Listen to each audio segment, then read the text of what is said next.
আল্লাহর নৈকট্য অর্জনে সফলকাম ব্যক্তিরাই হবে বিচার দিনে বিশেষ সম্মানের অধিকারী। আল্লাহ রাব্বুল আলামিন বলেন, ওয়াস-সাবিকুনা আস-সাবিকুন, আর অগ্রগামীরা তো অগ্রগামী, তারাই নৈকট্য লাভকারী। কাল হাসরের মাঠে সকল মানুষগুলোকে যখন একটা মাঠের মধ্যে একত্রিত করা হবে, এমন জায়গায় সব মানুষগুলোকে একত্রিত করা হবে যেখানে কোনো ছায়া নাই, কোনো গাছপালা নাই, উঁচু নিচু কোনো জায়গা নাই, সব সমতল।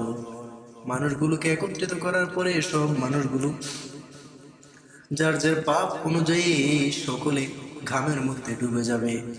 কেউ কোমর পর্যন্ত, কেউ গলা পর্যন্ত, কেউ পায়ের পাতা পর্যন্ত ঘামে ডুবে যাবে। মানুষগুলো চিল্লাতে থাকবে, চিৎকার করতে থাকবে, আর একে অপরকে বলা বলি করতে থাকবে, তোমরা কে এমন কাউকে খুঁজবে না যিনি আমাদের ব্যাপারে সাহায্য করবেন, আল্লাহ তাআলার কাছে সুপারিশ করবেন। একে অপরকে বলা বলি করতে থাকবে, চলো আমরা আদম আলাইহিস সালাতু ওয়াস সালামের কাছে যাই। সব মানুষগুলো আদম আলাইহিস সালাতু ওয়াস সালামের কাছে যাবে। যাওয়ার পরে আদম আলাইহিস সালাতু ওয়াস সালামের কাছে গিয়ে বলবে, ইয়া আদম আলাইহিস সালাতু ওয়াস সালাম, আনতা আবুল বাশার, আপনি মানব জাতির পিতা। আপনি আপনি দেখেন না আমরা কি অসহনীয় যন্ত্রণার মধ্যে পড়ে আছি।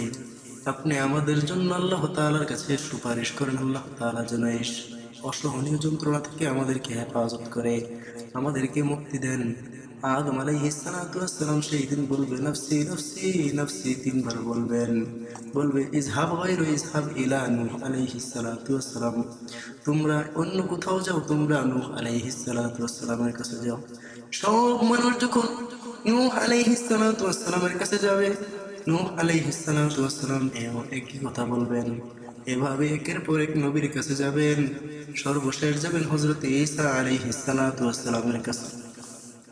ঈসা আলাইহিস সালাতু ওয়াস সালামের কাছে যাওয়ার পরে ঈসা আলাইহিস সালাতু ওয়াস সালাম নফসি নফসি তিনবার বলবেন।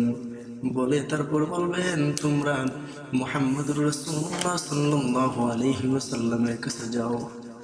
মুহাম্মদুর রাসূলুল্লাহ সাল্লাল্লাহু আলাইহি ওয়াসাল্লামের কথা শুনে মানুষগুলো একটু প্রশান্তির নিঃশ্বাস ফেলবে। প্রশান্তির নিঃশ্বাস ফেলে যাবে মুহাম্মদুর রাসূলুল্লাহ সাল্লাল্লাহু আলাইহি ওয়াসাল্লামকে খুঁজতে লাগবে। যখন নবীর সামনে যাবে, যা বলবে, ইয়া মুহাম্মদুর রাসূলুল্লাহ সাল্লাল্লাহু আলাইহি ওয়াসাল্লাম, নবী গো, দেখেন আজকে কি অসহনীয় যন্ত্রণার মধ্যে আমরা পড়ে আছি। সব নবীরা পর্যন্ত আজকে নাফসি নাফসি বলতেছে, আপনি ছাড়া নাকি কেউ শাফায়াত করতে পারবে না। নবী বলবে, আসো আসো, হ্যাঁ আজকে আমাকে ছাড়া কেউ শাফায়াত করতে পারবে না। মায়ের নবী যাইয়া আল্লাহ তাআলার মাকামে মাহমুদের মধ্যে সেজদায় পড়ে যাবেন। মাকামে মাহমুদের মধ্যে সেজদায় পড়ে আল্লাহ তাআলার কাছে এমন কিছু দোয়া করবেন। নবীজি বলেন, সেই দিন আল্লাহ তাআলা আমাকে এমন কিছু স্পেশাল দোয়া শিখিয়ে দিবেন যেগুলো দিয়ে আমি আল্লাহ তাআলার কাছে সাহায্য রূপে চাইতে থাকবো। সাহায্য চাওয়ার পরে আল্লাহ তাআলা ডাক দিয়ে বলবেন, ইয়া মুহাম্মদ, ইয়া মুহাম্মদ ইরফা রাসাক, ইয়া মুহাম্মদ আপনি আপনার মাথা তুলুন। ওয়াসাল তো আপনি বলুন, আপনার কথা আজকে শোনা হবে। ওয়াশফাআতু শাফা, আপনি শাফায়াত করুন, আপনার শাফায়াত, আপনি যার ব্যাপারে শাফায়াত করুন তা কবুল করা হবে।